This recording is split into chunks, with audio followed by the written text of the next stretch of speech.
성부와 성자와 성령의 이름으로 말씀드립니다. 아멘. 오늘 이번 주일의 복음 말씀은 예수님께서 제자들에게 고기를 잡게 하시고 그 방금 잡은 고기 몇 마리를 가지고 우리에게 아침을 함께 드시자라고 하는 그런 부활하신 예수님의 초청의 말씀을 우리가 들었습니다. 이것은 예수님께서 바로 지금 필요한 것이 바로 그 한 배 가득히 잡아들인 고기 전체가 아니라 그 중에 지금 방금 잡은 고기 몇 마리만 우리에게 필요하다는 것입니다.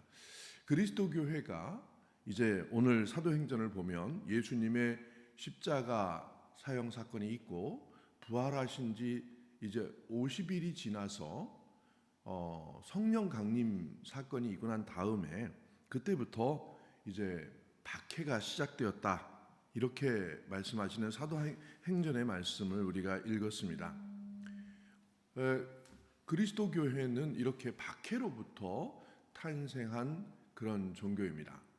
예수님을 따르던 무리들이 있었지만 아직도 이 예수님을 따르는 무리들은 아직 십자가와 부활을 겪지 않는 그 예수님을 따르던 무리들은 아직 그리스도 교회라고 얘기할 수 없는 단계에 와 있는 사람들이었습니다. 근데 이 예수를 따르는 무리들이 예수가 십자가에 돌아가시고 그리고 부활하시고 그리고 성령의 바람이 일어나면서 그때까지 예수를 따르던 무리들이 이제는 새로운 바람을 일으키고 새로운 종교를 만들어내기 시작했습니다. 그것이 이제 복음 전파를 통해서 시작되는 그리스도교의 역사입니다. 근데 그리스도교의 역사라고 하는 것은 그리스도를 믿고 따르는 사람들이 어떤 특별한 은사나 특별한 지도력을 가지고 예수 그리스도를 능가하는 어떤 새로운 그런 카리스마를 보여준 것이 아닙니다. 그때 당시에 많은 메시아를 자칭하는 그런 자칭 메시아들이 많이 있었습니다. 그러나 그 자칭 메시아들은 살아있을 때 수많은 사람들을 지도하고 거느리고 있었지만 그 사람들이 다 죽고 난 다음에 거의 다 흔적도 없이 사라졌습니다. 그러나 그리스도 교회는 예수님이 죽고 그리고 그들이 말하는 부활 사건과 성령 강림 사건을 겪으면서 이제는 훨씬 더 강력한 그런 조직으로 계속 번져나가기 시작했습니다. 근데 그 강력한 조직이라고 하는 것은 다른 것이 아니라 바로 방랑하는 조직입니다.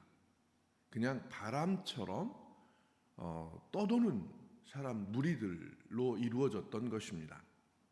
그날부터 교회가 심한 박해를 받고 그들은 뿔뿔이 흩어지기 시작했다, 이렇게 이야기가 나옵니다. 바로 그리스도 교회가 재탄생하게 된 가장 결정적인 모양은 바로 뿔뿔이 흩어지는 모양에서부터 시작됐다는 것입니다. 그러므로 그리스도 교회는 흩어지는 교회입니다. 기본적으로 흩어짐으로부터 시작되었습니다. 박해를 통해서 피해서 도망가는 사람들이었다, 이렇게 이야기를 할 수 있겠습니다. 그들은 예루살렘에 이제 더 이상 남아있을 수가 없었습니다.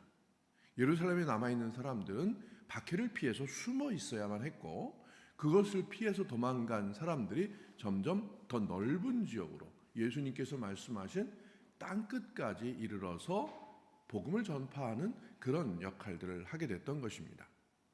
그런데 이것이 그냥 복음을 전파를 하기 위해서 나아가는 것이 아니라 사실은 흩어지고 피하고 도망가는 그런 존재였다는 것입니다. 저는 이것이 바람 같은 모습이다, 이렇게 이야기를 할 수 있다고 생각이 듭니다.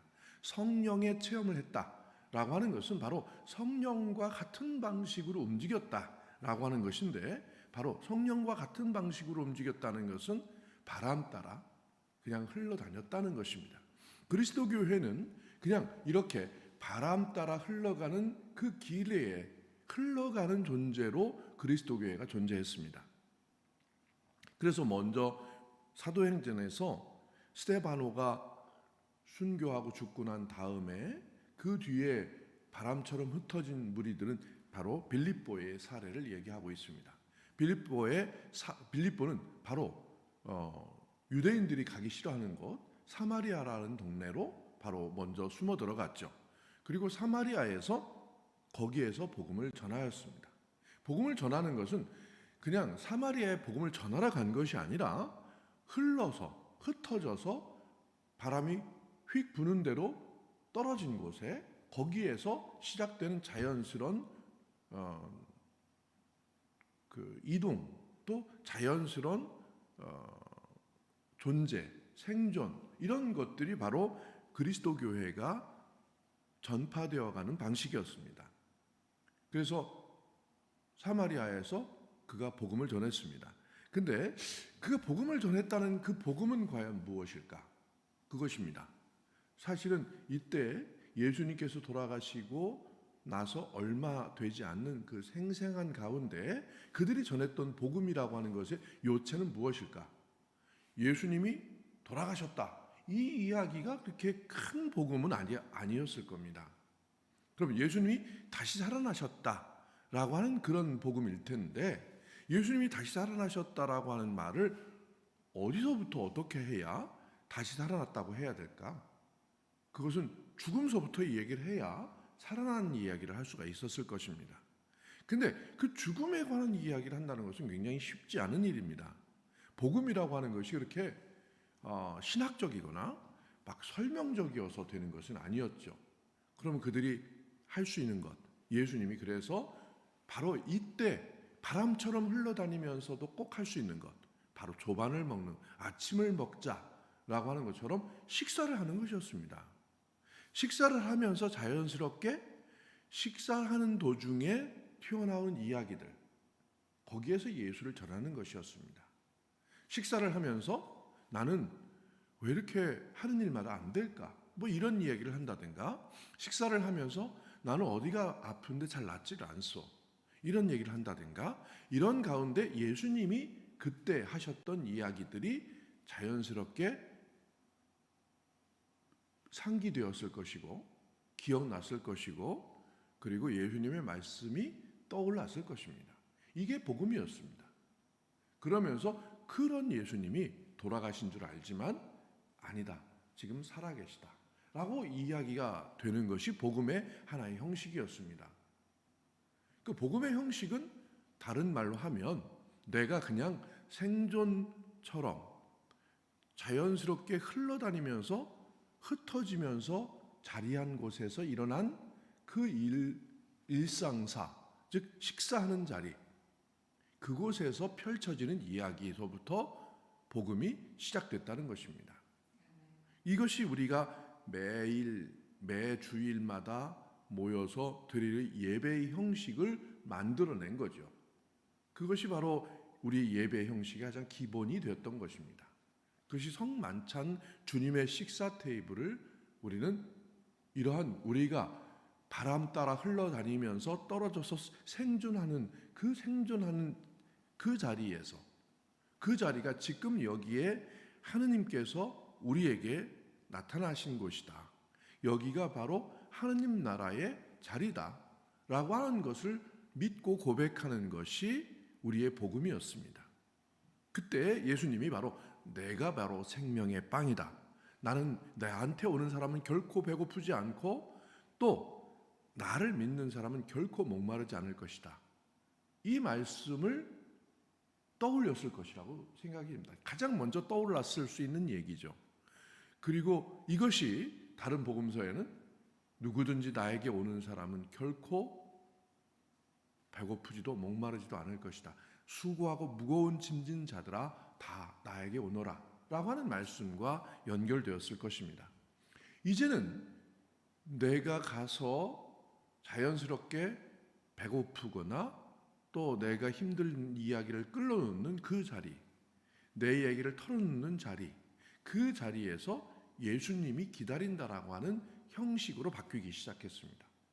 그것이 바로 예수님께 가는 것이고 누구든지 나에게 오는 자는 배고프지 않겠다라고 하는 이 말씀이 식사의 가장 중요한 근거가 되는 말씀이 되었을 것이라고 생각이 듭니다. 그래서 요한복음 6장 오늘 그 35절부터 읽는 이 나는 바로 생명의 빵이다. 나에게 오는 사람은 결코 배고프지 않고 나를 믿는 사람은 영원히 목마르지 않을 것이다.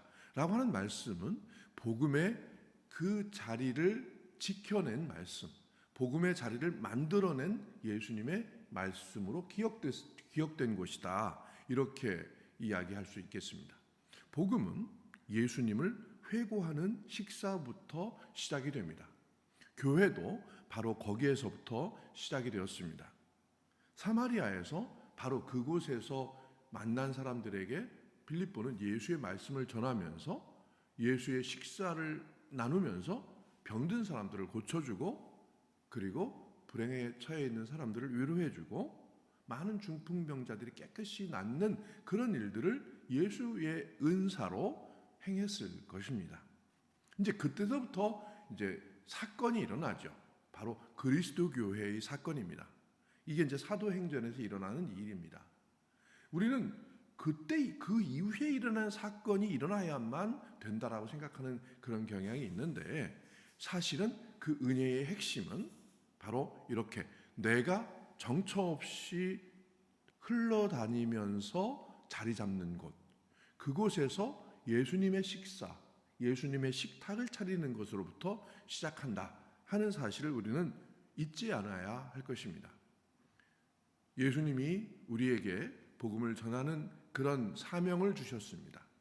그 복음을 전하는 사명이란 결코 내가 신약 성경을 공부하거나 성경을 마스터해 가지고 가서 성경을 이야기하는 것이 아닙니다. 내가 살아가는 하루에 정처 없이, 오늘 하루도 정처 없이 시작된 하루였고 또 어디에선가 새로운 곳을 떠나기 위한 하룻밤을 지내는 하루가 바로 우리의 하루입니다. 이 하루에서 내가 머무는 곳, 내가 만난 사람들, 바람처럼 만난 사람들에게 그들에게 나눌 수 있는 유일한 기억의 끈, 바로 그것을 우리가 보여주는 것입니다. 그것이 바로 예수 그리스도죠. 이게 우리 그리스도 교인의 삶의 가장 핵심적인 삶의 방식입니다. 우리는 민들레 홀씨처럼 성령의 바람을 타고 이 세상에 흘러가는 존재들입니다. 그 흘러가는 존재가 어디에선가 떨어져서 미랄이 되어 그들에게 그리스도의 씨앗을 떨어뜨리는 것, 이것이 바로 그리스도 교인들의 가장 기본적인 복음 전하는 방식이다 라고 하는 것을 우리는 사도행전을 통해서 깨닫게 됩니다. 그리고 예수님의 말씀이 그때 기억나는 것이다 라고 하는 것을 우리는 다시 한번 알게 되는 것입니다.